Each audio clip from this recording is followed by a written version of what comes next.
L'exemple de Jésus-Christ par saint Vincent de Paul. Voici un extrait de la conférence du 18 octobre 1655. C'est notre Seigneur que ce pauvre vous représente. Quand vous servez des malades, vous devez encore vous souvenir que c'est notre Seigneur que ce pauvre vous représente. Il faut, mes sœurs, que vous sachiez que notre Seigneur a voulu éprouver en sa propre personne toutes les misères imaginables. Le terme de l'Écriture est qu'il a voulu passer pour scandale aux Juifs et folie aux gentils, pour vous montrer que vous pouvez le servir en tous les pauvres affligés. C'est pourquoi il a voulu entrer en cet état pour le sanctifier comme tous les autres. Il faut que vous sachiez qu'il est dans ces pauvres dénués d'esprit comme dans tous les autres. C'est dans cette croyance que vous devez leur rendre service. Et quand vous allez les voir, vous réjouir et dire en vous-même « Je m'en vais à ces pauvres pour honorer en leur personne la personne de notre Seigneur. Je m'en vais voir en eux la sagesse incarnée de Dieu qui a voulu passer pour telle, ne l'étant pas en effet. » Voici à présent un extrait d'entretien numéro 19. Je ne dois pas considérer un pauvre paysan ou une pauvre femme selon leur extérieur, ni selon ce qui paraît de la portée de leur esprit. D'autant que bien souvent, ils n'ont pas presque la figure ni l'esprit de personnes raisonnables, tant ils sont grossiers et terrestres. Mais tournez la médaille et vous verrez par les lumières de la foi que le Fils de Dieu, qui a voulu être pauvre, nous est représenté par ces pauvres, qu'il n'avait presque pas la figure d'un homme en sa passion, et qu'il passait pour fou dans l'esprit des gentils, et pour pierre de scandale dans celui des Juifs. Et avec tout cela, il se qualifie l'évangéliste des pauvres.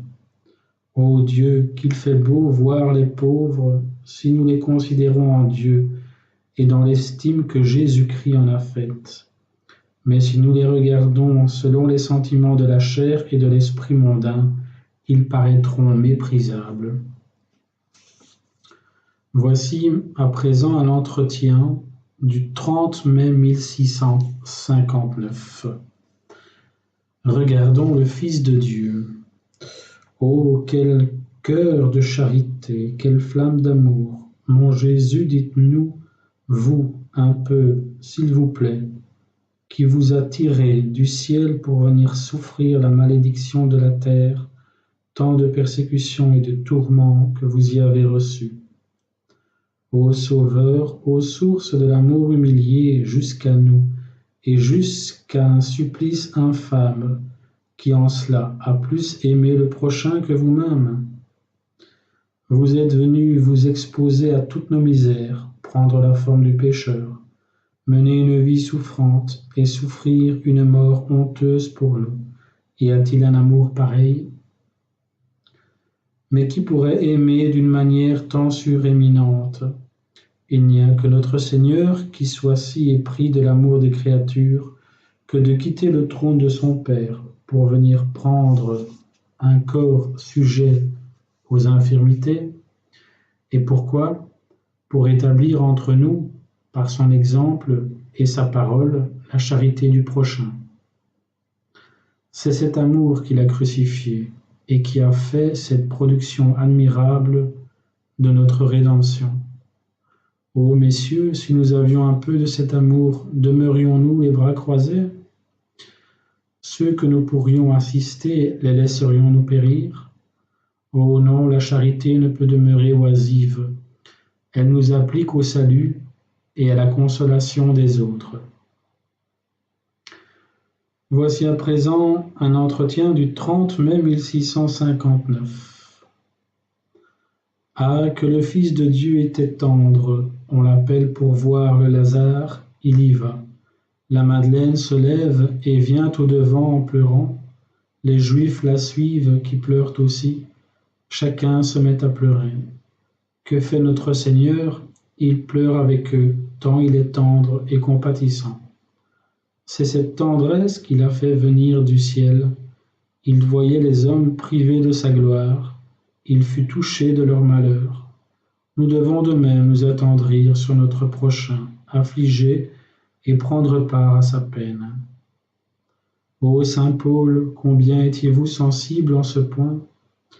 Ô Sauveur qui avez rempli cet apôtre de votre esprit et de votre tendresse, faites-nous dire comme à lui, y a-t-il malade avec lequel je ne sois malade? Et comment puis-je me ressentir de sa maladie, sinon par la participation que nous avons ensemble en notre Seigneur qui est notre chef? Tous les hommes composent un corps mystique. Nous sommes tous membres les uns des autres. On n'a jamais ouï qu'un membre, non pas même dans les animaux, ait été insensible à la douleur d'un autre membre, qu'une partie de l'homme soit froissée, blessée ou violentée, et que les autres ne s'en ressentent pas. Cela ne se peut. Tous nos membres ont tant de sympathie et de liaison ensemble que le mal de l'un est le mal de l'autre. À plus forte raison, les chrétiens étant membres d'un même corps et membres les uns des autres, se doivent-ils compatir? Quoi, être chrétien et voir son frère affligé, sans pleurer avec lui, sans être malade avec lui, c'est être sans charité, c'est être chrétien en peinture, c'est n'avoir point d'humanité, c'est être pire que des bêtes. Voici un entretien du 6 décembre 1658. Mais à quel propos me dira quelqu'un se charger d'un hôpital? Voilà les pauvres du nom de Jésus qui nous détournent. Il leur faut aller dire la messe, les instruire, leur administrer les sacrements et tout ensemble l'entretien de la vie. Pourquoi aller sur les frontières, distribuer des aumônes, se hasarder à beaucoup de périls et se détourner de nos fonctions? Et, messieurs, peut-on trouver à redire à ces bonnes œuvres sans impiété? Que les prêtres s'appliquent aux soins des pauvres, n'était-ce pas l'office de notre Seigneur et de plusieurs grands saints qui n'ont pas seulement recommandé les pauvres, mais qui les ont eux-mêmes consolés, soulagés et guéris? Les pauvres ne sont-ils pas les membres affligés de notre Seigneur? Ne sont-ils pas nos frères? Et si les prêtres les abandonnent, qui voulez-vous qui les assiste? Mais monsieur, me dira quelqu'un d'autre, est-ce notre règle de recevoir les fous à Saint-Lazare et de ces esprits fâcheux qui sont de petits démons? Je dirai à celui-là que notre Seigneur a voulu être entouré de lunatiques, de démoniaques, de fous, de tentés et de possédés. De tous côtés, on les lui amenait pour les délivrer et les guérir, à quoi il tâchait de donner remède. Pourquoi blâmer cela en nous, qui tâchons d'imiter notre Seigneur en une chose qu'il a témoigné lui être agréable? S'il a reçu les aliénés et les obsédés, pourquoi ne les recevrons-nous pas? Voici à présent un entretien du 13 décembre 1658. La règle dit donc que pour faire cela aussi bien que pour tendre à sa perfection, il faut se revêtir de l'esprit de Jésus-Christ. Ô Sauveur, ô messieurs, que voilà une grande affaire, se revêtir de l'esprit de Jésus-Christ. Ceci veut dire que pour nous perfectionner et assister utilement les peuples, pour bien servir les ecclésiastiques, il nous faut travailler à imiter la perfection de Jésus-Christ et tâcher d'y parvenir. Cela dit aussi que par nous-mêmes, nous n'y pouvons rien. Il faut se remplir et être animé de cet esprit de Jésus-Christ. Pour bien entendre ceci, il faut savoir que son esprit est répandu dans tous les chrétiens qui vivent selon les règles du christianisme. Leurs actions et leurs œuvres sont parsemées de l'Esprit de Dieu, de sorte que Dieu a suscité la compagnie, et vous le voyez bien, pour agir de même. Elle a toujours eu de l'amour pour les maximes chrétiennes et a désiré se revêtir de l'esprit de l'Évangile, pour vivre et opérer ainsi que notre Seigneur a vécu, et pour faire que son esprit paraisse en toute la compagnie et en chaque missionnaire, en toutes ses œuvres en général et en chacune en particulier. Mais quel est cet esprit-là ainsi répandu? Quand on dit « l'esprit de notre Seigneur est en telle personne ou en telle action », comment cela s'entend-il? Est-ce que le Saint-Esprit même s'est répandu en elle? Oui, le Saint-Esprit, quant à sa personne, se répand dans les justes et habite personnellement en eux. Quand on dit que le Saint-Esprit opère en quelqu'un, cela s'entend que cet esprit résidant en cette personne lui donne les mêmes inclinations et dispositions que Jésus-Christ avait sur la terre, et elles le font agir de même. Je ne dis pas d'une égale perfection, mais selon la mesure des dons de ce divin esprit. Mais qu'est-ce que l'esprit de notre Seigneur? C'est un esprit de parfaite charité, rempli d'une merveilleuse estime de la divinité et d'un désir infini de l'honorer dignement, une connaissance des grandeurs de son Père pour les admirer incessamment. Il en a une si haute estime qu'il lui faisait hommage de toutes les choses qui étaient en sa personne sacrée et qui en sortaient. Il lui attribuait tout. Il ne voulait pas dire que sa doctrine fût sa doctrine, mais il la référait à son Père. Y a-t-il une plus haute estime que celle du Fils, qui est égal au Père, et qui pourtant reconnaît le Père pour l'auteur et seul principe de tout le bien qui est en lui? Et son amour, quel était-il? Oh, quel amour! Ô mon Sauveur, quel amour n'avez-vous pas porté à votre Père? En pouvait-il avoir un plus grand, mes frères, que de s'anéantir pour lui? Car saint Paul, parlant de la naissance du Fils de Dieu sur la terre, dit qu'il s'est anéanti. En pouvait-il témoigner un plus grand qu'en mourant par amour de la manière qu'il est mort? Ô amour de mon Sauveur! Ô amour, vous étiez incomparablement plus grand que les anges n'ont pu comprendre et ne comprendront jamais.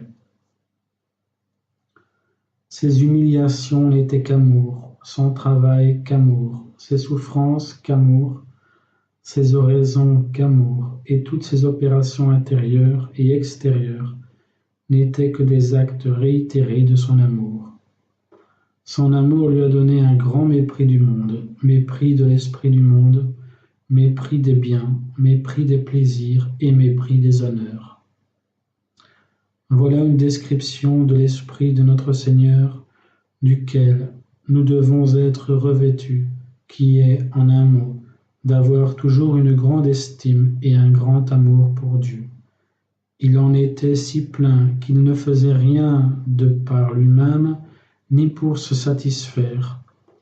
Je fais toujours la volonté de mon Père. Je fais toujours les actions et les œuvres qui lui sont agréables. Et comme c'est par la volonté du Père que le Fils éternel méprisait le monde, les biens, les plaisirs et les honneurs, ainsi c'est en les méprisant comme lui que nous entrerons à son esprit. Selon cela, mes frères, nous devons travailler à l'estime de Dieu et tâcher d'en concevoir une grande estime. Oh, si nous avions la vue assez subtile pour pénétrer un peu dans l'infini de son excellence. Ô mon Dieu, ô mes frères, que nous en rapporterions de hauts sentiments. Nous dirions, comme saint Paul, que les yeux n'ont jamais vu, ni les oreilles ouïes, ni l'esprit compris rien de pareil. C'est un abîme de douceur, un être souverain et éternellement glorieux, un bien infini qui comprend tous les biens. tout y est incompréhensible. Or, la connaissance que nous avons, qu'il est au-dessus de tout entendement, doit nous suffire pour nous le faire estimer infiniment. Et cette estime doit nous faire anéantir en sa présence et nous faire parler de sa suprême majesté avec un grand sentiment d'humilité, de révérence et de soumission. Et à proportion que nous l'estimerons, nous l'aimerons. Et cette estime et cet amour nous donneront un désir continuel de faire toujours sa sainte volonté.